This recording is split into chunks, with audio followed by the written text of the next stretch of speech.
ETV ప్రేక్షకులకి నమస్కారం. Triple detergents of శుభమస్తు కార్యక్రమానికి స్వాగతం. ఈనాడు శుభమస్తు కార్యక్రమంలోని గ్రహఫల మంచంలో గ్రహాల యొక్క స్థితిగతులు, వాటి యొక్క శుభాశుభ ఫలితాల గురించి పరిశీలిద్దాం.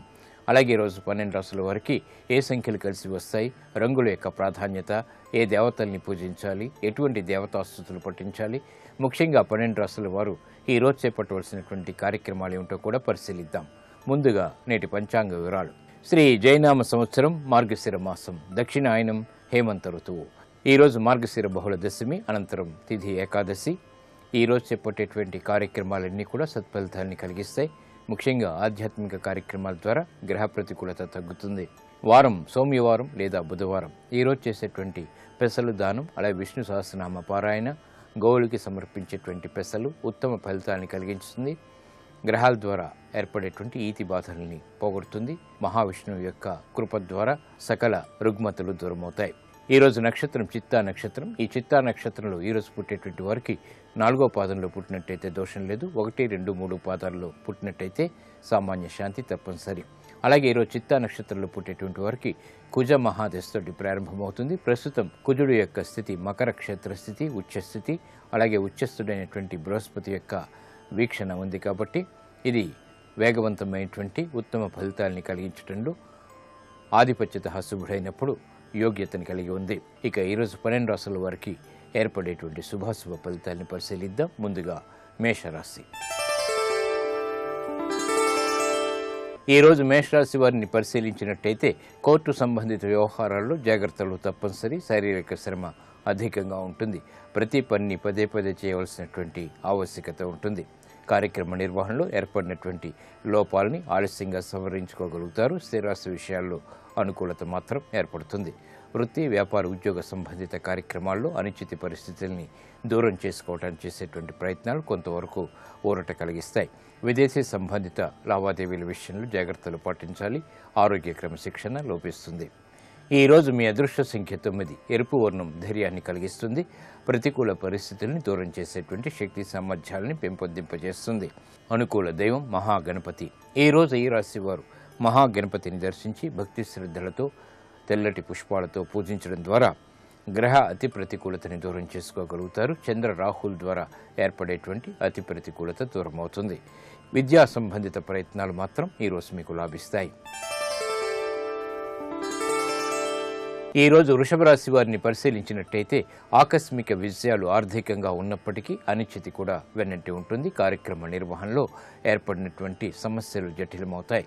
స్థిరాస్తి విషయాల్లో జాగ్రత్తతో కూడినటువంటి నిర్ణయాలు పాటించాలి. గృహ సంబంధిత కార్యక్రమాల్లో ఆశించినటువంటి ప్రయోజనాలను మాత్రం పొందగలుగుతారు. విదేశీ సంబంధిత లావాదేవీల విషయంలో ఏర్పడినటువంటి ప్రతికూల పరిస్థితులను సడలించుకోగలుగుతారు. వ్యాపార దక్షత ఏర్పడుతుంది. గృహ విషయాల్లో అనుకూలతకి చేసేటువంటి ప్రయత్నాలు కలిసి వస్తాయి. ప్రయాణాలు సుఖవంతం. ఈ రోజు మీ అదృష్ట సంఖ్య 3. పసుపు వర్ణం త్వరితగతిన శుభాల్ని కలిగిస్తుంది. ప్రతికూల పరిస్థితుల్ని దూరం చేస్తుంది. అనుకూల దైవం శ్రీ మహాలక్ష్మి. ఈరోజు ఈ రాశి వారు శ్రీ మహాలక్ష్మి అమ్మవారిని దర్శించి భక్తి శ్రద్ధలతో పూజించడం ద్వారా ఉత్తమ ప్రయోజనాలు సాధించగలుగుతారు. ఆర్థిక అనిశ్చితి దూరం అవుతుంది. విదేశీ సంబంధిత లావాదేవీలు, సంభాషణలు, ప్రక్రియలు ఈరోజు మీకు అనుకూలిస్తాయి. ఈరోజు మిథున రాశి వారిని పరిశీలించినట్టయితే స్థిరాస్తి విషయాల్లో జాగ్రత్తలు పాటించాలి. ప్రయాణాల విషయంలో కూడా జాగ్రత్తలు తప్పనిసరి. ఆర్థికపరమైనటువంటి అంచనాలు దగ్గరవుతాయి. చేపట్టేటువంటి కార్యక్రమాల్లో ప్రోత్సాహం లభిస్తుంది. విదేశీ సంబంధ బాంధవ్యాలు గట్టిపడతాయి. నూతన కార్యక్రమాన్ని గృహరీత్యా ప్రారంభించగలుగుతారు. వాహన సౌఖ్యం కొనసాగుతుంది. ఈరోజు మీ అదృష్ట సంఖ్య 5. ఆకుపచ్చ వర్ణం రక్షణకి దోహదపడుతుంది. ప్రతికూల పరిస్థితుల్ని దూరం చేసేటువంటి శక్తి సామర్థ్యాన్ని కలిగిస్తుంది. అనుకూల దైవం శ్రీ వెంకటేశ్వర స్వామి. ఈరోజు ఈ రాశి వారు శ్రీ వెంకటేశ్వర స్వామిని దర్శించి భక్తి శ్రద్ధలతో ఆరాధించడం ద్వారా శుభ పరిణామాలు ఏర్పడతాయి. ప్రమాదాలు దూరమవుతాయి. ఆర్థిక లావాదేవీలు, ప్రక్రియలు, సంభాషణలు ఈరోజు మీకు లాభిస్తాయి. ఈరోజు కర్కాటక రాశి వారిని పరిశీలించినట్టయితే మానసిక వ్యాకులతలు ప్రబలమవుతాయి. చేపట్టేటువంటి కార్యక్రమాలపై శ్రద్ధ తగ్గుతుంది. మానసిక ధైర్యం కోల్పోయేటువంటి సంఘటనలు విస్మయాన్ని కలిగిస్తాయి. వ్యాపార వ్యవహారాల్లో జాగ్రత్తతో కూడినటువంటి నిర్ణయాలు తప్పనిసరి. విద్యా సంబంధిత విషయాలు మాత్రం యోగిస్తాయి. నూతన కార్యక్రమాలను ఉద్యోగపరంగా చేపట్టగలుగుతారు. శత్రుభీతి పోతుంది. నూతన కార్యక్రమాల్లో ఏర్పడినటువంటి ప్రతికూల పరిస్థితుల్ని అనుకూలంగా మరల్చుకునేటువంటి ప్రయత్నాలు కూడా కలిసి వస్తాయి. ఆరోగ్య విషయంలో క్రమశిక్షణ లోపిస్తుంది. ఖర్చులు పెరుగుతాయి. ఈ రోజు మీ అదృష్ట సంఖ్య 2. తెలుపు వర్ణం ప్రశాంతతను పెంచుతుంది. ప్రతికూల పరిస్థితుల్ని దూరం చేస్తుంది. అనుకూల దైవం మహాగణపతి. ఈ రోజు ఈ రాశి వారు మహాగణపతిని దర్శించి భక్తి శ్రద్ధలతో పూజించడం ద్వారా ఉత్తమ ప్రయోజనాలు సాధించగలుగుతారు. వ్యాపార నూతన నిర్ణయాలు ఈ రోజు మీకు లాభిస్తాయి. ఈ రోజు సింహరాశి వారిని పరిశీలించినట్టయితే శత్రువులపై విజయాలు సాధించగలుగుతారు. మానసిక ప్రశాంతత పెరుగుతుంది. వృత్తి, వ్యాపార, ఉద్యోగ సంబంధిత కార్యక్రమాల్లో ప్రోత్సాహం లభిస్తుంది. విదేశీ సంబంధిత లావాదేవీలు కలిసి వస్తాయి. ఖర్చులు అధికంగా ఉన్నప్పటికీ ఉపయోగకరమైనటువంటి కార్యక్రమ నిర్వహణ చేపట్టగలుగుతారు. కార్యక్రమ నిర్వహణలో నైపుణ్యం పెరుగుతుంది. ఆశించినటువంటి ప్రయోజనాలు స్నేహితుల ద్వారా పొందగలిగేటువంటి సంఘటనలు ఆనందాన్ని కలిగిస్తాయి. గృహరీత్యా ఆనందకర సంఘటనలు కొనసాగుతాయి. ఈ రోజు మీ అదృష్ట సంఖ్య 9. ఎరుపు వర్ణం ధైర్యాన్ని కలిగిస్తుంది. ప్రతికూల పరిస్థితుల్ని దూరం చేసేటువంటి శక్తి సామర్థ్యాలని పెంపొందింపచేస్తుంది. అనుకూల దైవం ఈశ్వరుడు.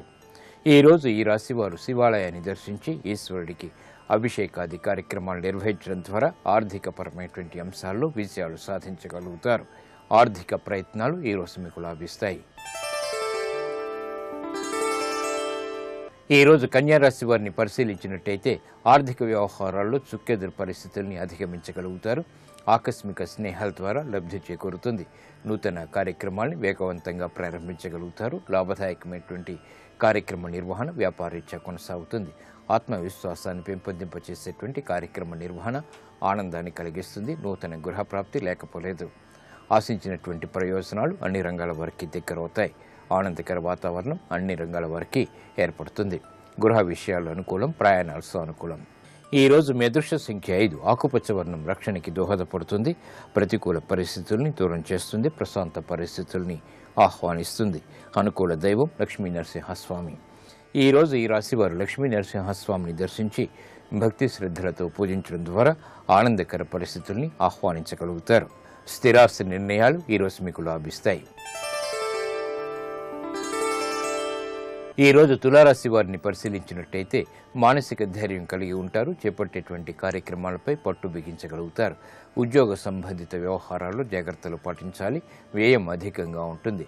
ఆదాయాన్ని ఆశించినంతగా పెంపొందింపజేసుకోలేకపోతారు. కుటుంబ వ్యవహారాల్లో సఖ్యత కొనసాగుతుంది. స్థిరాస్తి విషయాలు బాగానే అనుకూలిస్తాయి. గృహ విషయాల్లో చేపట్టేటువంటి కార్యక్రమాలు ప్రోత్సాహాన్ని కలిగిస్తాయి. వినోదాల్లో పాల్గొంటారు. ఈ రోజు మీ అదృష్ట సంఖ్య 3.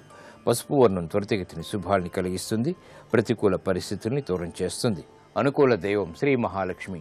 ఈ రోజు ఈ రాశివారు శ్రీ మహాలక్ష్మీదేవిని దర్శించి తెల్లటి పుష్పాలతో భక్తి శ్రద్ధలతో పూజించడం ద్వారా ఆర్థిక వ్యవహారాల్లో ఏర్పడినటువంటి అనిశ్చిత పరిస్థితులు దూరమవుతాయి. ఉద్యోగ ప్రయత్నాలు ఈ రోజు మీకు లాభిస్తాయి.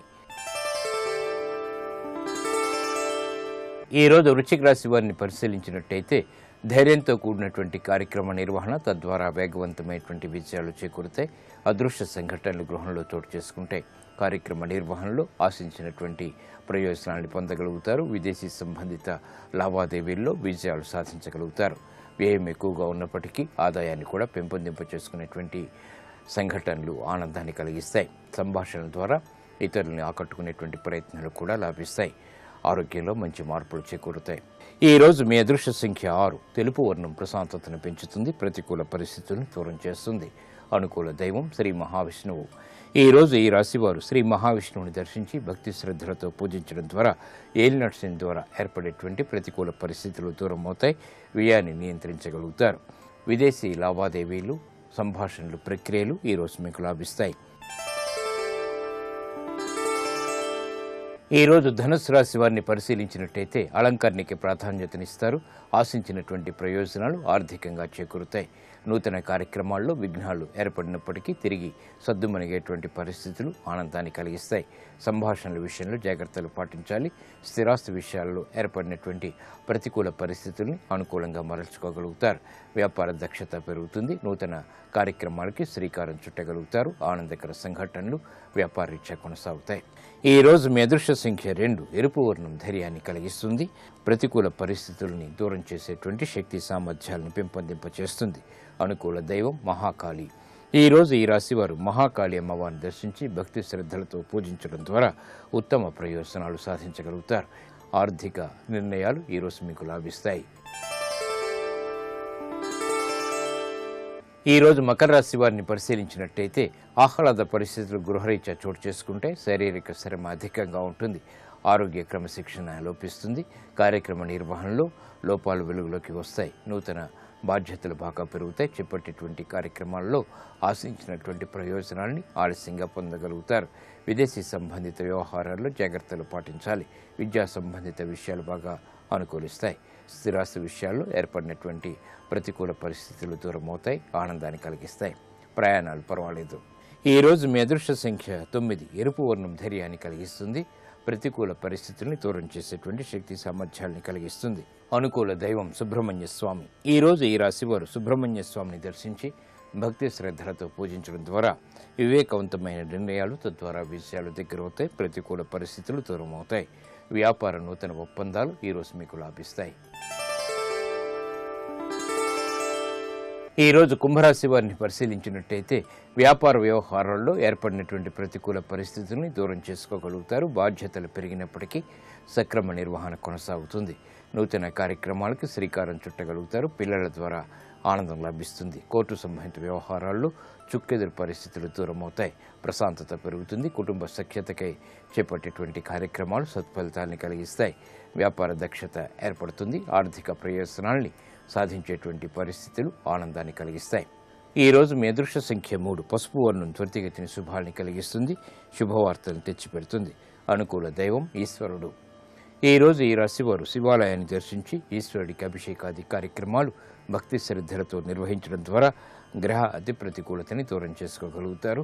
లాభదాయకమైనటువంటి కార్యక్రమ నిర్వహణ ద్వారా విజయాలు చేజిక్కించుకోగలుగుతారు. కోర్టు సంబంధిత వ్యవహారాలు, ప్రక్రియలు, సంభాషణలు ఈ రోజు మీకు లాభిస్తాయి. ఈ రోజు మీనరాశి వారిని పరిశీలించినట్టయితే రాజకీయ లబ్ధికే చేపట్టేటువంటి కార్యక్రమాలు బాగా కలిసి వస్తాయి. ఉద్యోగ వ్యవహారాల్లో ఉన్నతికి చేపట్టేటువంటి ప్రయత్నాలు బాగా లాభిస్తాయి. వృత్తి, వ్యాపార, ఉద్యోగ సంబంధిత కార్యక్రమాల్లో ప్రోత్సాహం వెన్నంటి ఉంటుంది. స్థిరాస్తి విషయాల్లో అనుకూలత పెరుగుతుంది. సోదర ప్రేమ లభిస్తుంది. కార్యక్రమ నిర్వహణలో ఏర్పడినటువంటి ప్రతికూలతని వేగవంతంగా సడలించుకునేటువంటి కార్యక్రమ నిర్వహణ కొనసాగించగలుగుతారు. గృహ సంబంధిత కార్యక్రమాలు అనుకూలిస్తాయి. ప్రయాణాలు శుభప్రదం. ఈ రోజు మీ అదృష్ట సంఖ్య 5, ఆకుపచ్చ వర్ణం రక్షణకి దోహదపడుతుంది. ఆనందకర పరిస్థితుల్ని ఆహ్వానిస్తుంది. అనుకూల దైవం శ్రీ వెంకటేశ్వర స్వామి. ఈ రోజు ఈ రాశివారు శ్రీ వెంకటేశ్వర స్వామిని దర్శించి భక్తి శ్రద్ధలతో పూజించడం ద్వారా వివేకవంతమైనటువంటి నిర్ణయాల ద్వారా విజయాలు సాధించగలుగుతారు. విద్యా ప్రయత్నాలు ఈ రోజు మీకు లాభిస్తాయి. ఇప్పుడు ఆరోగ్యం, ఆయుర్వేద వంశంలో అనారోగ్య సమస్యలకు ఆయుర్వేద పరిష్కార మార్గాలు తెలుసుకుంటారు.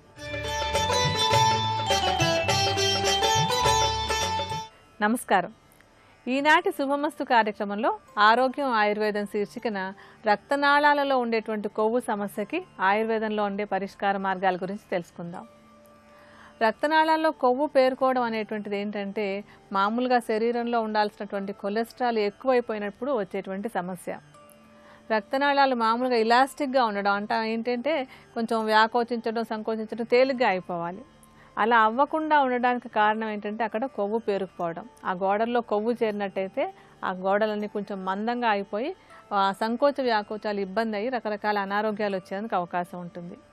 మామూలుగా మన శరీరంలో కొంత కొవ్వు అంటే ఈ కొలెస్ట్రాల్ ఉంటుంది. అందులో 80% మన లివర్లో తయారవుతుంది. మిగతా 20% మనం తీసుకునేటువంటి ఆహారం ద్వారా మన శరీరంలో వస్తుందన్నమాట. ఇవన్నీ సక్రమంగా పనిచేయాలంటే, ఎక్కువగా అయిపోకుండా అంటే కొవ్వు పేరుకోకుండా ఉండాలంటే ఏంటంటే మన మెటబాలిజం, మన జీవక్రియలన్నీ చక్కగా జరుగుతూ ఉండాలి. అలా జరుగుతూ ఉండడానికి వ్యాయామం చాలా బాగా ఉపయోగపడుతుంది. నిత్యం అంటే ఏదో ఒక నెలలో 2 నెలలో కాకుండా ప్రతిరోజు కొంతసేపు వ్యాయామం చేస్తున్నట్టయితే కనుక ఈ రక్తనాళాల్లో కొవ్వు పేరుకోకుండా ఉండడానికి అవకాశం ఉంటుంది. అలాగే ఒక ఆయుర్వేద ఔషధం కూడా ఈ సమస్యను తగ్గించుకోవడానికి సహాయపడుతుంది. ఈ ఔషధం తయారు చేసుకోవడానికి మనకు కావాల్సినటువంటి మొట్టమొదటి ద్రవ్యం ఏంటంటే శుద్ధ గుగ్గులు. గుగ్గులు అనేటువంటిది ఒక చెట్టు నుంచి వచ్చేటువంటి నిర్యాసం, అంటే ఒక జిగురు లాంటి పదార్థం అన్నమాట. దీన్ని ముందుగా శుద్ధి చేసుకుని వాడుకోవాలి.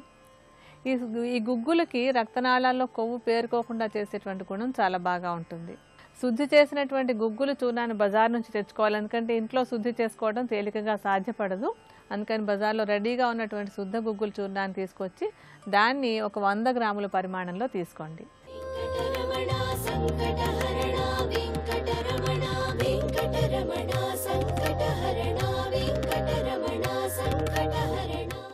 ఈశ్వర దర్శనము ఎక్కడ మొదలవుతుంది అంటే విశ్వమునందే మొదలవుతుంది. అందుకే విష్ణు సహస్రనామ స్తోత్రంలోని మొట్టమొదటి నామము విశ్వం. నిజానికి మిగిలిన 999 నామములు ఆ నామమునకు వ్యాఖ్యానములు.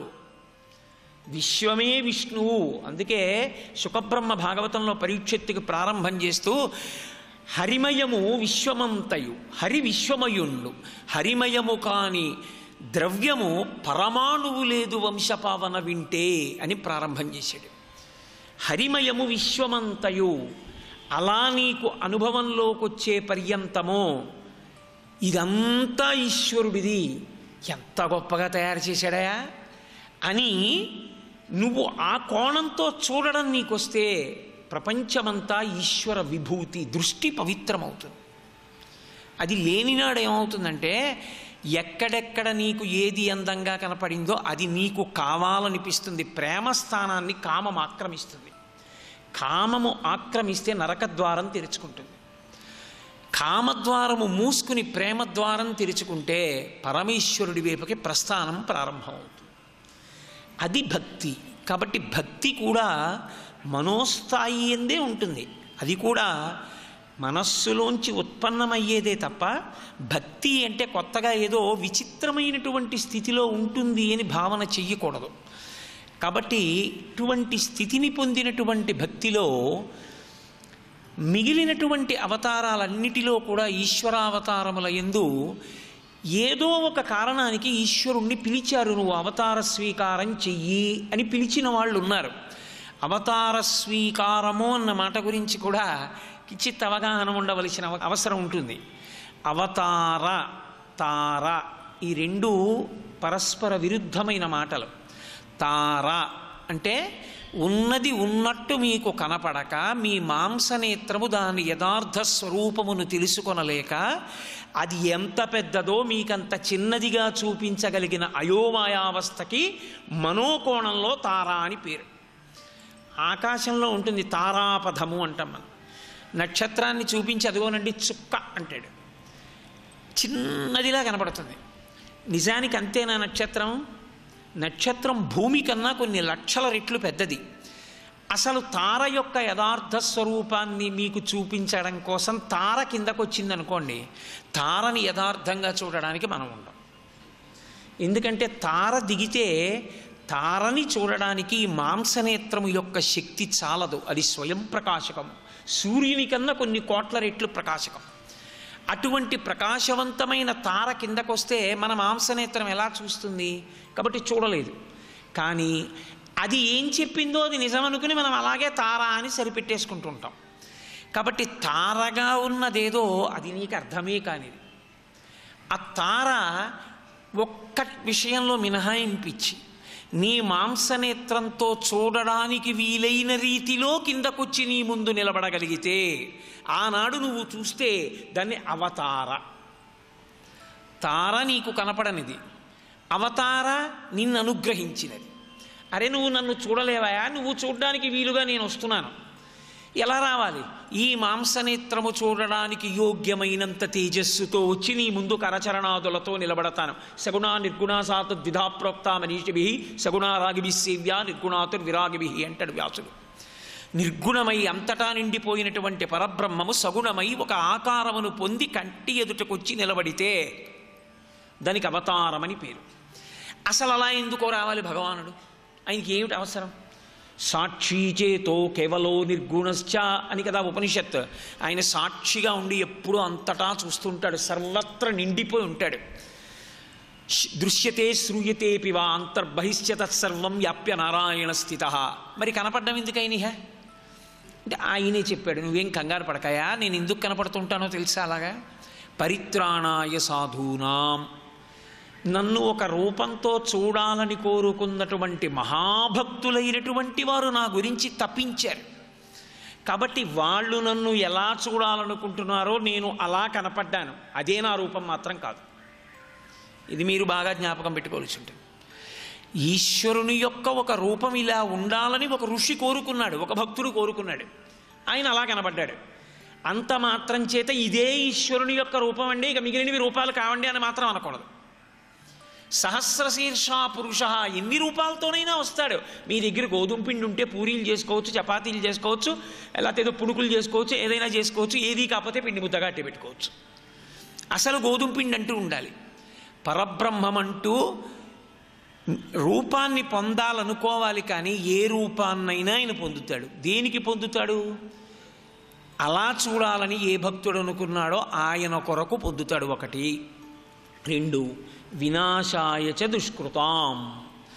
ధర్మమును పాడు చేసినటువంటి వాడెవడున్నాడో వాడిని నిర్మూలించడం కోసమని దానికి అనుగుణమైన రూపాన్ని పొందుతాడు. అక్కడ కూడా మళ్ళీ భక్తుడి మాట అంతర్లీనంగా ఉంటుంది. ఎక్కడో తెలుసా అండి?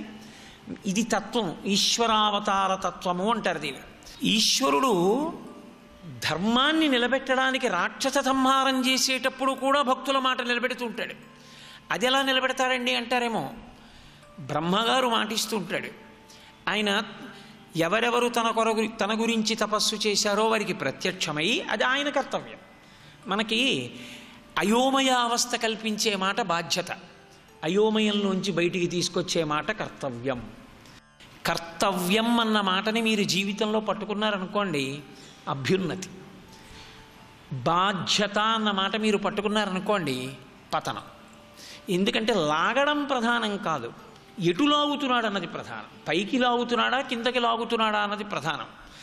బాధ్యత పట్టుకున్నవాడు కిందకు పోతాడు, కర్తవ్యం పట్టుకున్నవాడు పైకి పోతాడు. కర్తవ్యం అంటే తాను చెయ్యవలసినది చేస్తున్నాడా చెయ్యట్లేదా, నేను ఇది చెయ్యాలి, నేను చేశానా లేదా, కర్తవ్యం. అవతలవాడి ఎవడి గురించో నేను తాపత్రయం ప్రారంభం చేసేసుకున్నాను అనుకోండి, అప్పుడు బాధ్యత అంటకాగిపోతాను నేను. అందుకే మీరు చూడండి, శాస్త్రంలో ఎప్పుడైనా సరే కర్తవ్యం అన్న ఒక్క మాటనే వాడతారు. కర్తవ్యం దైవమాన్హికం. విశ్వామిత్రుడంతటి వాడు రాముణ్ణి లేపితే సంధ్యావందనం నీ బాధ్యత అని చెప్పలేదు. సంధ్యావందనం నీ కర్తవ్యం, చేస్తే చేయలేతే మానే. చెప్పడం నా కర్తవ్యం, చెయ్యడం నీ కర్తవ్యం. చెప్పాను చేయమని, నువ్వు చేయకపోతే మధ్యాహ్నం చెప్తాను సంధ్యావందనం చేయమని, చేయకపోతే సాయంత్రం చెప్తాను చేయమని, చేయకపోతే రేపొద్దున్న చెప్తాను చేయమని. ఇలా ఎన్నాళ్ళు చెప్తావు? నా దగ్గర ఉన్నన్నాళ్ళు చెప్తాను. ఉన్నన్నాళ్ళు చేయకపోతే నీ కర్మ, నువ్వు చేయలేదని నేను బాధపడిపోను. నా కర్తవ్యం నేను చేశానా లేదా, అంతే. ఇది ఆర్షవాంగ్మయంలో ఉన్న కీలకం. అందుకే మీరు భగవద్గీత పరిశీలించండి, భగవద్గీత అంతా కర్తవ్య బోధయ మాత్రమే చేస్తుంది. భగవద్గీత కేవల కర్తవ్య బోధ, బాధ్యతను ఎప్పుడూ మాట్లాడవు, కర్తవ్యాన్నే మాట్లాడతాయి. అందుకే కర్తవ్యం, బ్రహ్మగారికి ఒక కర్తవ్యం ఉంది. ఆయన గురించి ఎవరైనా తపస్సు చేస్తే ప్రత్యక్షం అవ్వాలి. ప్రత్యక్షమైతే ఆయన కర్తవ్యం ఏమిటంటే అవతలవాడి కోరిక అడిగి అది వేదము యొక్క పరిధిలోకి వచ్చేటట్టుగా చూసి ఆ కోరిక తీర్చాలి. అందుకని ఆయన వరం ఇస్తూ ఉంటాడు. నేను చచ్చిపోనంటాడు రాక్షసుడు. అలా తప్పదు, చచ్చిపోవాలి. పోనీ ఎలా చచ్చిపోతావు నువ్వు చెప్పు, మిగిలిన వాళ్ళకి నేను రాశాను ఎలా చచ్చిపోతాడు. పోనీ నువ్వు చెప్పు, నీ విషయంలో ఎలా చచ్చిపోతావో చెప్పు అంటే వాడు మురిసిపోయి బ్రహ్మగారిని మభ్యపెట్టాను అనుకుంటాడు. గాలిన్ కుంభిని అగ్ని అంబూల ఆకాశస్థలం దిక్కులన్ రేలన్ ఘస్రమలం తమ ప్రబల భూరిగ్రాహ వ్యాళాదిత్య నరాది జంతు కలహ వ్యాప్తిని సమస్త్రాస్త్ర శస్త్రాళిన్ మృత్యువులేని జీవనములోకాధీశ ఇప్పించవే అంటాడు. రాత్రి కాదు, పగలు కాదు, ఇంట్లో కాదు, బయట కాదు, ప్రాణం ఉన్నది కాదు, ప్రాణం లేనిది కాదు, నరుడు కాదు, మృగం కాదు, అస్త్రం కాదు, శస్త్రం కాదు, వేటితోనూ నేను చచ్చిపోకూడదు. తథాస్తు ఆయన వెళ్ళిపోతాడు. ఇప్పుడు తన భక్తుడైన వాడు బ్రహ్మగారు, ఇంటి పెద్ద, పితామహుడు, సృష్టి చేశాడు నారాయణుడి మాట పట్టుకొని. ఇప్పుడు నిన్నెవడేమన్నాడా యావరం, నువ్వే చూసుకో అయితే అనడు విష్ణువు. దానికి ఎన్ని మినహాయింపులుంటాయో అన్ని మినహాయింపులతోటి అవతార స్వీకారం చేస్తాడు. అందుకని భక్తుడి మాట నిలబెట్టడం ఉందా లేదా అవతారంలో? రాక్షస సంహారమును భక్తుడి మాట నుంచి విడదీయడానికి మీకు అవకాశం ఉండదు. అందుకే శ్రీ ఉమామహేశ్వర పరబ్రహ్మార్పణమస్తు. స్వస్తి. పరిత్రాణాయ సాధూనాం అని ముందు నన్ను నమ్ముకున్న భక్తుల మాట నిలబెట్టడానికని ఈశ్వరుడు అనడానికి కారణం అదే. పరిత్రాణాయ సాధూనాం వినాశాయ చ దుష్కృతాం.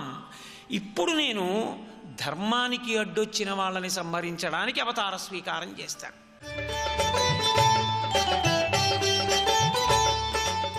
రక్తనాళాల్లో కొవ్వు పేరుకోకుండా ఉండాలంటే ఇంకా కొన్ని నియమాలు ఉన్నాయి. అవి ఏమేంటంటే అధికంగా కాఫీ టీ తీసుకునేటువంటి అలవాట్లను తగ్గించుకోవాలి. ఈ కాఫీ టీ 1-2 కప్పులకు మించి కనుక రోజు తీసుకుంటున్నట్టయితే వాటి వల్ల కూడా కొలెస్ట్రాల్ పెరిగి ఈ రక్తనాళాల్లో కొవ్వు పేరుకునేందుకు అవకాశం ఉంటుంది. అలాగే మద్యపానం చేసేటువంటి వాళ్ళలో కూడా ఈ సమస్య వచ్చేందుకు అవకాశం ఉంటుంది. తినేటువంటి ఆహారంలో ఎక్కువగా బాగా నూనెల్లో వేసి మరిగించి చేసుకున్నటువంటి ఈ పిండి వంటలు, పూరీలు, బజ్జీలు ఇలాంటివి కొంచెం ఎక్కువగా తింటూ ఉన్నా కూడా ఈ కొవ్వు పేరుకునేందుకు అవకాశం ఎక్కువగా ఉంటుంది. అలాగే కొవ్వు ఎక్కువగా ఉండేటువంటి మాంసాహారం తింటున్నా కూడా కొలెస్ట్రాల్ పెరిగి రక్తనాళాల్లో కొవ్వు పేరుకునేందుకు అవకాశం ఉంటుంది. అందుకని ఇటువంటి ఆహార పదార్థాలన్నీ కూడా మానేసేయాలి. అలాగే మనం ఇందాక తయారు చేసుకున్నటువంటి ఆయుర్వేద ఔషధంలో మనం తర్వాత వేసుకోవాల్సినటువంటిది ఏంటంటే త్రిఫలాలు. త్రిఫలాలు అంటే ఉసిరికాయ, తానికాయ, కరక్కాయ ఈ మూడింటిని సమానంగా తీసుకున్నప్పుడు దాన్ని త్రిఫలాలు అంటాం. ఈ త్రిఫలాలకి యాంటీ ఆక్సిడెంట్ గుణం చాలా బాగా ఉంటుంది. అంటే ఈ యాంటీ ఆక్సిడెంట్ గుణం ఉన్నప్పుడు శరీరంలో అక్కర్లేని పదార్థాలు పేరుకోకుండా ఉండేలాగా ఇవి బాగా తోడ్పడతాయి. ఈ మూడింటిని కలిపి చేసుకున్నటువంటి చూర్ణాన్ని ఒక 50 గ్రాముల పరిమాణంలో తీసుకోండి. ఇంకా ఇందులో ఆఖరిగా వేయవలసినటువంటిది ఏంటంటే త్రికటుకాలు. త్రికటుకాలు అంటే సొంఠి, పిప్పళ్ళు, మిరియాలు. సొంఠి, పిప్పళ్ళు, మిరియాలు ఈ మూడింటిని కలిపి త్రికటుకాలు అంటారు. ఈ మూడింటికి కూడా రక్తనాళాల్లో కొవ్వు పేరుకోకుండా ఉండేలాగా చేసేటువంటి గుణం చాలా బాగా ఉంటుంది. అంటే ఈ మూడింటికి కఫదోషాన్ని అదుపులో ఉంచేటువంటి గుణం, కొవ్వును అదుపులో ఉంచేటువంటి గుణం బాగుంటుందన్నమాట. ఈ మూడింటిని విడివిడిగా చూర్ణాల్లా చేసి కలిపేసుకోండి. ఆ కలిపినటువంటి త్రికటు చూర్ణాన్ని కూడా 50 గ్రాముల పరిమాణంలో తీసుకోండి. గుగ్గులు, త్రిఫలా చూర్ణం, త్రికటు చూర్ణం ఈ మూడింటిని బాగా కలిపేసి ఒక సీసాలో పోసి ఉంచుకుని ఈ సమస్య రాకుండా అంటే రక్తనాళాల్లో కొవ్వు సమస్య రాకుండా ఉండడానికి ముందు జాగ్రత్తగాను ఆల్రెడీ కొవ్వు ఉన్నప్పటికీ కూడా ఈ ఔషధాన్ని వాడుకోవచ్చు. సుమారుగా 2 నుంచి 3 గ్రాముల పరిమాణంలో ఈ చూర్ణాన్ని కొంచెం గోరువెచ్చటి నీటితోటి కలిపేసి ఉదయం ఒకసారి, సాయంత్రం ఒకసారి, భోజనం తర్వాత తీసుకుంటూ ఉండాలి.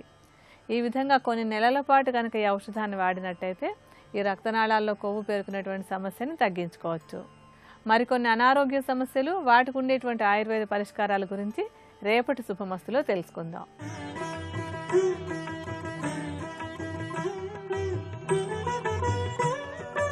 త్రిబులెక్స్ డిటర్జెంట్ సోప్ శుభమస్తు కార్యక్రమంలో శుభయోగం శీర్షికకి స్వాగతం. ఈ శీర్షికన రత్నధారణ ప్రయోజనాలు అనే అంశం గురించి పరిశీలిద్దాం. జ్యోతిష శాస్త్రరీత్యా నవగ్రహాలు దోషయుక్తమై ఉన్నటువంటి తరుణంలో గ్రహదోషాలను నివారింపజేసుకోవటానికి నవరత్న ధారణ ఎంతగానో సహకరిస్తుందని రత్నశాస్త్రంలో వర్ణించడం జరిగింది. సూర్యగ్రహ దోష నివారణకు కెంపును ధారణ చేసే సమయంలో 2.5 క్యారెట్లు ఉన్నటువంటి కెంపును బంగారంలో ఉంచి ధారణ చేసినట్లయితే చక్కటి సత్ఫలితాలను పొందవచ్చు. అలాగే కెంపును ప్రత్యేకంగా ఏ నెలలోనైనా ఆదివారం పుష్యమి నక్షత్రం ఉన్న సమయంలో ధారణ చేసినట్లయితే సూర్యగ్రహం యొక్క పరిపూర్ణమైన అనుగ్రహాన్ని చాలా సులభంగా పొందవచ్చు. అలాగే చంద్రగ్రహ దోష నివారణకు చంద్రుడి యొక్క అనుకూలతను పొందటానికి ముత్యాన్ని ధారణ చేసే తరుణంలో 2 క్యారెట్లు ఉన్నటువంటి ముత్యాన్ని వెండిలో ధారణ చేయాలి. అలా చేసినట్లయితే చంద్రుడి యొక్క అనుగ్రహాన్ని సులభంగా పొందవచ్చు. ముత్యాన్ని ధరించే సమయంలో ఏ నెలలోనైనా సరే సోమవారం నాడు రోహిణీ నక్షత్రం ఉన్న సమయంలో ధారణ చేసినట్లయితే చక్కటి సత్ఫలితాలను పొందవచ్చు. అలాగే కుజగ్రహ దోష నివారణకు పగడాన్ని ధారణ చేస్తున్న తరుణంలో 6 క్యారెట్లు ఉన్నటువంటి పగడాన్ని బంగారంలో కానీ వెండిలో కానీ ఏ నెలలోనైనా సరే అనురాధ నక్షత్రం ఉన్న సమయంలో మంగళవారం నాడు ధారణ చేసినట్లయితే కుజగ్రహం యొక్క పరిపూర్ణమైనటువంటి అనుగ్రహాన్ని చాలా సులభంగా పొందవచ్చు. బుధగ్రహ దోష నివారణకు పచ్చను ధారణ చేసే తరుణంలో 3 క్యారెట్లు ఉన్నటువంటి పచ్చను బంగారంలో కానీ వెండిలో కానీ ధరించి ధారణ చేసినట్లయితే చక్కటి సత్ఫలితాలను పొందవచ్చు. పచ్చను ధారణ చేయాలని భావించిన తరుణంలో ఏ నెలలోనైనా సరే బుధవారం ఉత్తరా నక్షత్రం ఉన్న సమయంలో ధారణ చేసినట్లయితే బుధగ్రహం యొక్క అనుకూలతను పెంపొందింపజేసుకొని సర్వకార్యాలలో చక్కటి పురోభివృద్ధిని సాధించవచ్చు. అలాగే గురుగ్రహ దోష నివారణకు, గురుగ్రహం యొక్క పరిపూర్ణమైన అనుగ్రహాన్ని పొందటానికి పుష్యరాగాన్ని ధారణ చేసే తరుణంలో కనీసం 4 క్యారెట్లు ఉన్నటువంటి పుష్యరాగాన్ని ధారణ చేసినట్లయితే గురువు యొక్క అనుగ్రహాన్ని చాలా సులభంగా పొందవచ్చు.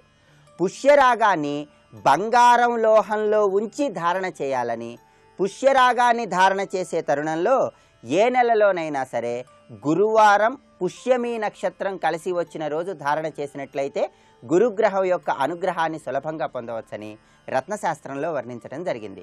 అలాగే శుక్రగ్రహ దోష నివారణకు, శుక్రుడి యొక్క అనుగ్రహాన్ని సులభంగా పొందటానికి వజ్రాన్ని ధారణ చేయాలని భావించిన తరుణంలో 1.5 క్యారెట్లు ఉన్నటువంటి వజ్రాన్ని బంగారంలో కానీ ప్లాటినంలో కానీ ధారణ చేసినట్లయితే శుక్రగ్రహం యొక్క అనుగ్రహాన్ని సులభంగా పొందవచ్చు. వజ్రాన్ని ధారణ చేసే సమయంలో ఏ నెలలోనైనా సరే శుక్రవారం నాడు మృగశిరా నక్షత్రం ఉన్న సమయంలో ధారణ చేసినట్లయితే శుక్రుడి యొక్క పరిపూర్ణమైన అనుగ్రహాన్ని సులభంగా పొందవచ్చు. అలాగే శని దోష నివారణకు, గోచార శని వల్ల కలిగేటటువంటి ఇబ్బందులను నివారింపజేసుకోవటానికి, గ్రహచార శని అనుకూల ఫలితాలను కలిగింపజేయటానికి నీలాన్ని ధారణ చేస్తున్న తరుణంలో 4 క్యారెట్లు ఉన్నటువంటి నీలాన్ని బంగారంలో ధారణ చేసినట్లయితే అత్యుత్తమమైనటువంటి ఫలితాలను పొందవచ్చు.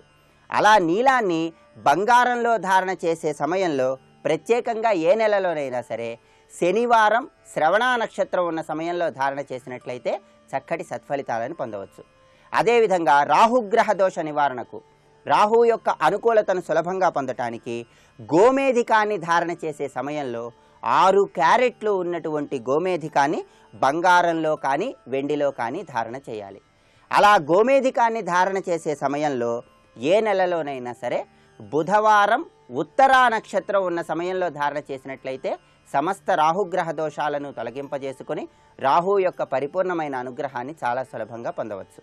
అదేవిధంగా కేతుగ్రహం యొక్క అనుగ్రహాన్ని సులభంగా పొందటానికి, సమస్త కేతు దోషాలను నివారింపజేసుకోవటానికి 5 క్యారెట్లు ఉన్నటువంటి వైఢూర్యాన్ని ధారణ చేయాలని రత్నశాస్త్రంలో వర్ణించడం జరిగింది. అలా 5 క్యారెట్లు ఉన్నటువంటి వైఢూర్యాన్ని ధారణ చేసే తరుణంలో వెండి లోహంలో వైఢూర్యాన్ని ధారణ చేయాలని, ప్రత్యేకంగా ఏ నెలలోనైనా సరే గురువారం పుష్యమి నక్షత్రం ఉన్న రోజు వైఢూర్యాన్ని ధారణ చేసినట్లయితే సమస్త కేతుగ్రహ దోషాలను నివారింపజేసుకోవచ్చని, కేతువు యొక్క అనుగ్రహాన్ని సులభంగా పొందవచ్చని రత్నశాస్త్రంలో వర్ణించడం జరిగింది. ఇలా నవగ్రహాలకు ప్రీతిపాత్రమైనటువంటి నవరత్నాలను శాస్త్రములో చెప్పబడిన విధంగా కొన్ని ప్రత్యేకమైనటువంటి రోజులలో, ప్రత్యేకమైనటువంటి నక్షత్రాలలో బంగారంలో కానీ వెండిలో కానీ ధారణ చేసినట్లయితే గ్రహదోషాలను నివారింపజేసుకొని గ్రహాల యొక్క అనుగ్రహాన్ని చాలా సులభంగా పొందవచ్చు. అలాగే ఒక్కొక్క రత్నం ఒక్కొక్క నెలలో ధారణ చేయటం ద్వారా కొన్ని ప్రత్యేకమైనటువంటి ఫలితాలను పొందవచ్చు. గోమేధికాన్ని జనవరి నెలలో ధారణ చేసినట్లయితే సర్వకార్యాలలో చక్కటి పురోభివృద్ధిని సాధించవచ్చు.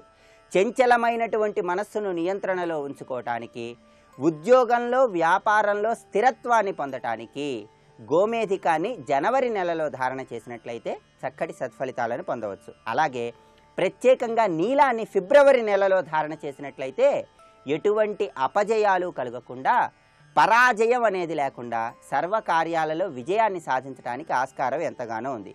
అదేవిధంగా పచ్చను ధారణ చేసే తరుణంలో మార్చి నెలలో పచ్చను ధారణ చేసినట్లయితే ధైర్య సాహసాలు తక్కువగా ఉన్నటువంటి తరుణంలో అద్భుతమైనటువంటి ధైర్య సాహసాలతో జీవితంలో ముందడుగు వేయటానికి ఆస్కారం ఎంతగానో ఉంది.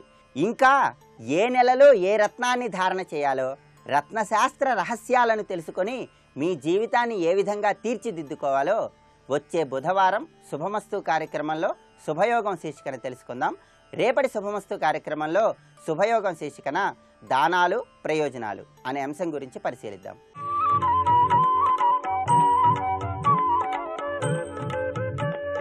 ఈటీవీ ప్రేక్షకులకు నమస్కారం. ట్రిపుల్ ఎక్స్ డిటర్జెంట్ సోప్ శుభమస్తు కార్యక్రమంలో నక్షత్ర యోగానికి స్వాగతం. శుభగో విద్యాప్తధనో భోగి సుఖభాక్ ద్వితీయ ఫాల్గుణ్యాం. ఆచార్య వరాహమిహిరాచార్యుడు విశేషమైన శుభప్రదమైన శ్లోకాన్ని అందించారు. శుభగో విద్యాప్తధనో భోగి. ఉత్తర ఫల్గుణి నక్షత్రంలో ఎక్కడ జన్మించినా శ్రేష్టమైన ఫలితాలు వస్తాయి. సర్వజనప్రియ శుభగ ఇత్యుచ్యతే. సర్వజనులకి ఇష్టులై ఉంటారు. వారిని శుభగ, అందరికీ నచ్చిన వారే ఉంటారు. ఆదర్శవంతులు, ఇష్టమైనటువంటి ప్రవర్తన ఉంటుంది. వారి శైలి, వారి ప్రవర్తన, వారి జీవితము, వారి మాట చక్కగా ఉంటుంది. కడిగిన ముత్యంలాగా ఉంటుంది. అందులో 3వ పాదంలో జన్మించడం ద్వారాగా సర్వజన ప్రియత్వం, సర్వజన వశీకరణ సిద్ధిస్తుంది. ఎవరితో ఏ విధంగా మాట్లాడాలో తెలిసినటువంటి వణిక్ లక్షణాలు కలిగినటువంటి స్వభావం వీరుకుంటుంది. బుధుడు కన్యాంశ. ఈ కన్యా రాశిలో ఉత్తర ఫల్గుణి నక్షత్రం ఉండటం, 1వ పాదమేమో సింహరాశిలో ఉండటం, 2, 3, 4 పాదాలు కన్యా రాశిలో ఉండటం, కన్యాధిపతి బుధుడవటం, బుధుడికి శనికి ఉన్నటువంటి సంబంధం బలంగా ఉండటం.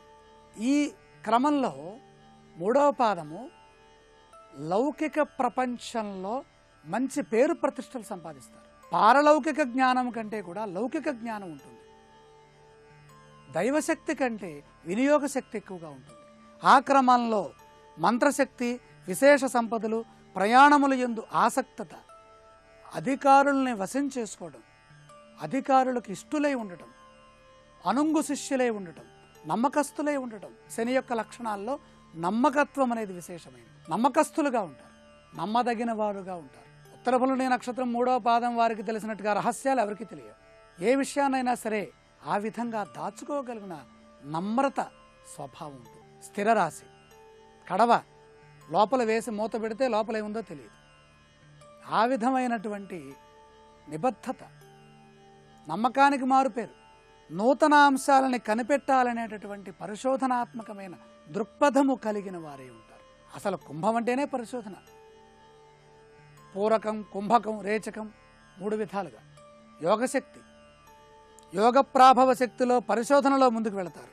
వ్యవసాయ క్షేత్ర పరిజ్ఞానము కలిగిన వారే ఉంటారు. అలాగే ప్రకృతి ప్రేమికులు కొన్ని సమయాల్లో అతి సామాన్యులుగా, బీరువులుగా అంటే భయపడేవారుగా, మోసపోయేవారుగా కూడా ఉంటారు. తెలియదు, అందరూ నమ్ముతారు. శని లక్షణాలు కదండి, కొంచెం దరిద్రము, దుఃఖము, కష్టము, బాధ, భయము, మోసగింపబడటము, ఇలాంటివన్నీ కూడా కొన్ని ఉంటాయి.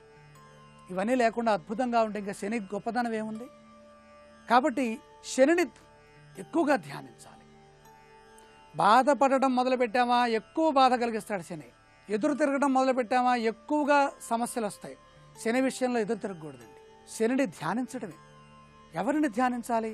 ఈశ్వరుని ధ్యానించాలి. మరి మకరంలో ఉన్నప్పుడేమో వెంకటేశ్వర స్వామి వారిని ధ్యానించాలన్నాం 2వ పాదంలో. ఇక్కడ కుంభం కాబట్టి 11వ స్థానానికి ఆధిపత్యాన్ని వహిస్తున్న సాక్షాత్ మహాదేవారాధన చేయి. మహాదేవారాధన చేయటం ద్వారా లాభాధిపతి అయిన శని తొందరగా ప్రసన్నుడవుతాడు, కరిగిపోతాడు. ఈశ్వర ప్రియుడు, ఈశ్వర వల్లభుడు, ఈశ్వరారాధనా తత్పరుడు శని భగవానుడు. అదృష్టవారాన్ని పరిశీలిస్తే శనివారం అదృష్టవారం. ఎటువంటి శుభ కార్యక్రమైనా సరే సూర్యోదయ సమయంలో శనిహోరలో ప్రారంభం చేస్తే శని అనుగ్రహం చేత కార్యసాధకులవుతారు. ఉత్తర ఫల్గుణి 3వ పాదంలో జన్మించిన వారు ఆరాధించవలసినటువంటి అదృష్ట దైవం ఈశ్వరుడు. ధరించవలసిన అదృష్ట వర్ణం నలుపు వర్ణము. అంటే పూర్తిగా నలుపు ధరించకూడదు. ఎప్పుడు శుభ కార్యక్రమాల్లో నలుపుకు దగ్గరగా ఉన్నటువంటి వర్ణములు ధరించాలి. శనివారం నాడు శుభ కార్యక్రమాలు ప్రారంభిస్తే ఉత్తర ఫల్గుణి నక్షత్రం వారికి విఘ్నములు లేనటువంటి శుభస్థితి, ఆయురారోగ్య ఐశ్వర్య సంపదతో పాటుగా పరిపూర్ణమైన మనోభీష్టములు నెరవేరుతూ ఉంటాయి. రేపటి శుభమస్తు కార్యక్రమంలో ఉత్తర ఫల్గుణి నక్షత్రం 4వ పాదంలో జన్మించిన వారి స్వభావం గురించి, వారి భవిష్యత్తు గురించి తెలుసుకుందాం. ఆరోగ్యం యోగా అనే శీర్షికన అనారోగ్య సమస్యల నివారణకే ఉపకరించే కొన్ని యోగాసనాలని పరిశీలన చేద్దాం. మూత్రం జారీ అయ్యే సమయంలో మంట నివారణ కోసం ఏకపాద శలభాసనం. మూత్రంలో జారీ అయ్యేటప్పుడు మంట బాధ నివారణ కోసం ఏకపాద శలభాసనం ఉపకరిస్తుంది. మూత్రపిండాలలో రాళ్లు ఏర్పడ్డం వల్ల మూత్రనాళంలో ఇన్ఫెక్షన్ వల్ల మూత్రం జారీ అయ్యేటప్పుడు విపరీతమైన నొప్పి, మంట ఏర్పడతాయి. ఈ సమస్య నుంచి బయటపడటానికి ఏకపాద శలభాసనం ఉపకరిస్తుంది. బోర్లా పడుకుని కుడి చేతిని కుడి పక్కకు, ఎడమ చేతిని ఎడమ పక్కకు ఉంచాలి. ఓ కాలుని పైకెత్తి మరో కాలుని దానికి ఆలంబనగా ఉంచాలి. పైకెత్తిన కాలి తొడపై ఆ కాలును ముడిచి ఉంచాలి. ఈ ఆసన సాధన వల్ల మూత్రపిండాలు, మూత్రనాళ వ్యవస్థ పటిష్టమవుతాయి. మూత్రనాళికలలో నిలిచిన సూక్ష్మస్థాయి రాళ్లు క్రమంగా కరుగుతాయి. తద్వారా మూత్రం జారీ అయ్యే తరుణంలో బాధ నివారణ చెందుతుంది.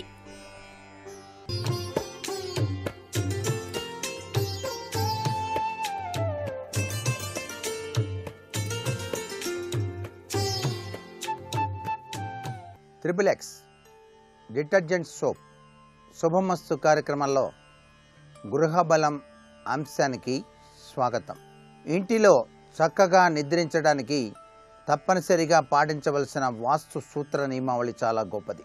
మీరు పడక గదిలో మంచాన్ని ఏర్పాటు చేసుకునేటువంటి తీరుతెన్నుల్లో ఇంటి యజమాని ఎప్పుడూ కూడా నైరుతి దిశలో ఉన్నటువంటి పడక గదిని ఎంచుకోవటం చాలా ఉత్తమం.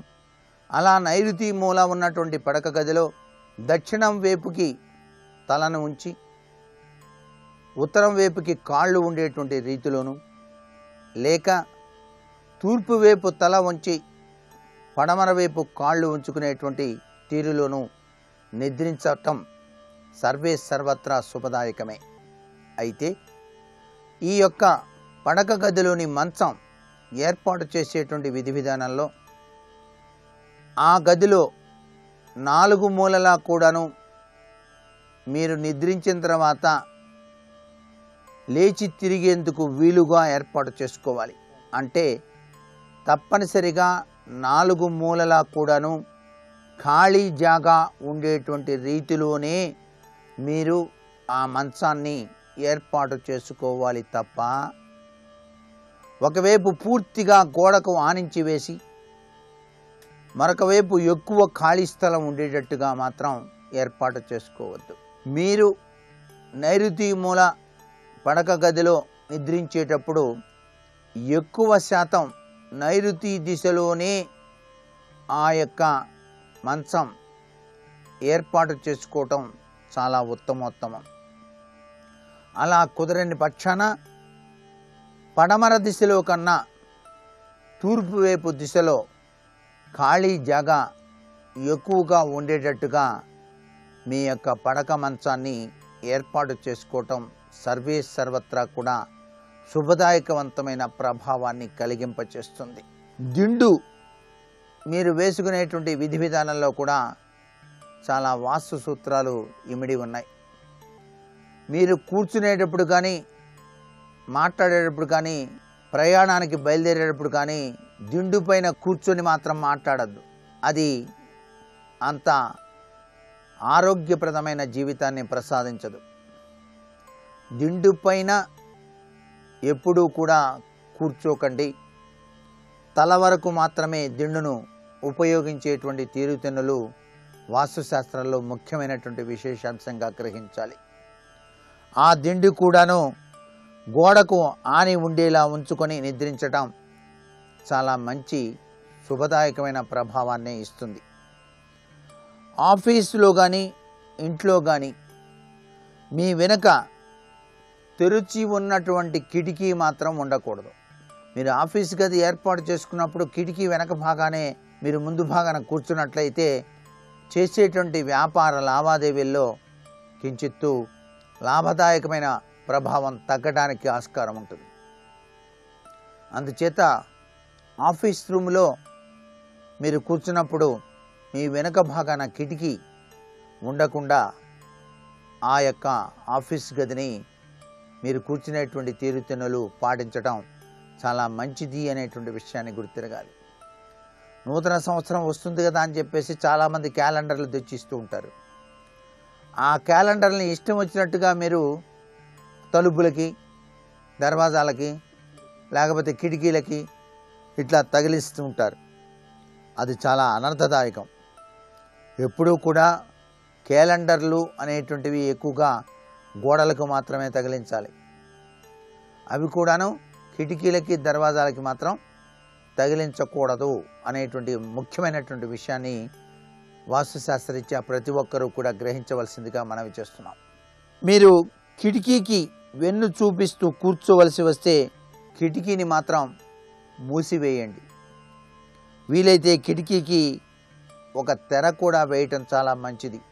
అసలు కిటికీ వైపు వెన్ను చూపిస్తూ కూర్చోకూడదు, కానీ తప్పదండి మా ఆఫీస్ అంతే ఉంది అంటే దానికి తెర లేకపోతే కిటికీ మూసేయటం, ఇలాంటి పరిస్థితులు కూడా వాస్తుశాస్త్రంలో అంగీకారయోగ్యమే. కూర్చునే కుర్చీకి వెనుక సాధ్యమైనంత ఎత్తుగా ఉండటం చాలా మంచిది. మీరు కూర్చునేటువంటి కుర్చీ, ఆ కూర్చునే కుర్చీకి వెనుక సాధ్యమైనంత ఎత్తుగా తీరుతెన్నులు చాలా విశేషాన్ని ఇస్తాయి. మీ ఇంట్లో ఉత్తరాన అటు వాయువ్యం ఇటు ఈశాన్యం కాకుండా సరిగ్గా మధ్యలో మీరు నవ్వుతూ ఉన్నటువంటి ఫోటో మీ గోడకి తగిలించి చూడండి. ఈ విధంగా ఉండటం వలన ఎప్పుడూ కూడా మీ ఇంటిల్లిపాది హుషారుగా సంతోషంగా గడపడానికి ఆస్కారం అత్యధికంగా ఉంటుంది. కేవలం ఫోటో వల్లనే వస్తుందా సార్ అంటే ఒకసారి చేసి చూడండి, మీకే తెలుస్తుంది కదా. మరి అలా అన్నమాట.